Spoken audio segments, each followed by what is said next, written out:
ಸ್ವಾಮಿ ಭಗವತ್ಪಾದ ಶಂಕರಂ ಲೋಕಶಂಕರಂ.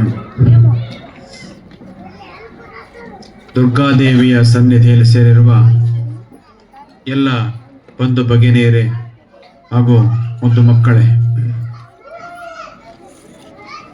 ನಿಮ್ಮ ಈ ಓಣೆಯಲ್ಲಿ ಬಂದು ನಿಮ್ಮ ಮನೆಗಳಲ್ಲಿ ಇರುವ ದೇವರ ಭಕ್ತಿಯನ್ನು ನೋಡಿ ಬಹಳ ಸಂತೋಷ ಆಗಿದೆ. ವಿಶೇಷವಾಗಿ ನೀವೆಲ್ಲರೂ ಪೂಜೆ ಮಾಡುವ ದುರ್ಗಾದೇವಿ ದೇವಸ್ಥಾನ ಒಂದು ಮಾಡ್ಕೊಂಡಿದ್ದೀರಿ. ಅದನ್ನು ನೋಡಿ ಇನ್ನಷ್ಟು ಸಂತೋಷ ಆಯಿತು. ದೇವರ ಭಕ್ತಿ ಪ್ರತಿಯೊಬ್ಬನಿಗೆ ಅಗತ್ಯ. ದೇವರ ಭಕ್ತಿಯಿಂದ ಸಿಗುವಷ್ಟು ಸಮಾಧಾನ ಬೇರೆ ಯಾವುದೆಂದೂ ಸಿಕ್ಕುವುದಿಲ್ಲ.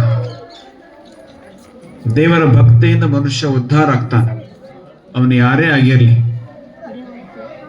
ಈ ನಿಮಗೊಂದು ಕೈಯಲ್ಲೊಂದು